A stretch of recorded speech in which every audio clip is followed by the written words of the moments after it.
Right now, with me is Karin von Hippel, a US foreign policy expert and head of the security think tank, the Royal United Services Institute. Good to have you with us. Thank you. Just looking at the BBC website this morning, the thing that struck me was the article says, how worried should we be?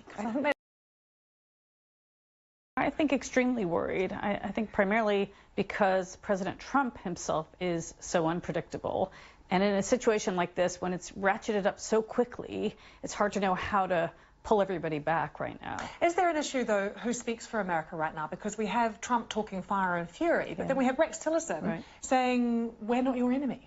This has been a challenge since the start of this administration. Not only is there no real foreign policy coming out of the White House, but even when there is a foreign policy approach advocated by any cabinet member or even the national security advisor, Donald Trump himself doesn't always follow it. And so Tillerson can say one thing, Mattis says another thing, Vice President Pence says another thing, and then Trump says something altogether different. They are not speaking with one voice. So if you were advising them, would that be your first piece of advice? We need some clarity on the message here. I think they've been getting that advice since the start, and I just don't think it's going to be possible. And so really, how do you get out of this? Now, Tillerson right now is being the adult in the room. His most recent efforts were the right ones. Let's go to the table with very few preconditions. Let's ratchet up the sanctions. Let's put more pressure on China, and let's talk, and let's sit down and have a conversation about next steps. There's obvious concern about North Korea having full nuclear capacity.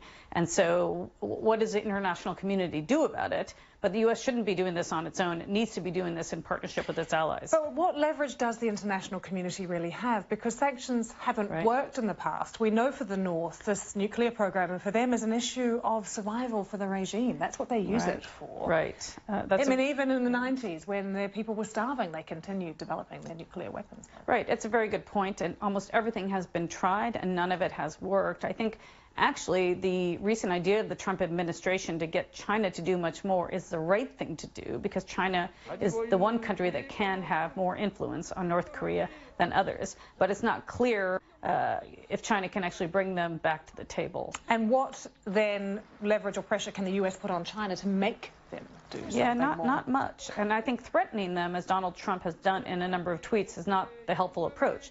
The U.S. and China have a decent relationship. It's not, I would say it's not incredibly strong, but it's certainly a professional relationship, and it can get better over a common challenge like this.